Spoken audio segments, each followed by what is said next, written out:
सोन्या चांदीच्या दरात मोठी घसरण. सोने 4,000 तर चांदी तब्बल 18,000 रुपयांनी स्वस्त. सोने आणि चांदी खरेदी करणाऱ्यांसाठी तसेच गुंतवणूकदारांसाठी एक अत्यंत दिलासादायक आणि मोठी बातमी आहे. आज शुक्रवार 19 जून रोजी देशभरात जळगावच्या सुप्रसिद्ध सुवर्णनगरीत सोन्या चांदीच्या दरात मोठी घसरण नोंदवण्यात आलेली आहे.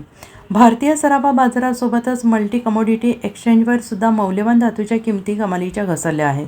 जळगावच्या स्थानिक बाजारात तर सोन्या चांदीच्या किमतीत थेट हजारो रुपयांचा फरक पडल्याने ग्राहकांची पावले पुन्हा एकदा सराफा बाजाराकडे वळू लागलेली आहे. सुवर्णनगरी जळगावच्या बाजारात आज सोन्या आणि चांदीच्या भावात मोठी घसरण पाहायला मिळाली आहे. जळगावच्या बाजारात काल सोन्याचे दर 1,48,500 रुपये तर प्रति 10 ग्रॅम होते. त्यात आज एकाच दिवसात तब्बल 4,000 रुपयांची मोठी घसरण होऊन ते 1,44,500 रुपयांवर खाली आलेले आहे. चांदीच्या किमती तर आज मोठा भूकंप झाला आहे. काल 2,50,000 रुपये प्रति किलोग्रॅम असणारा चांदीचा दर आज तब्बल 18,000 रुपयांनी घसरला असून तो 2,38,000वर खाली आला आहे. Bureau report, SBN Marathi, Jalgaon.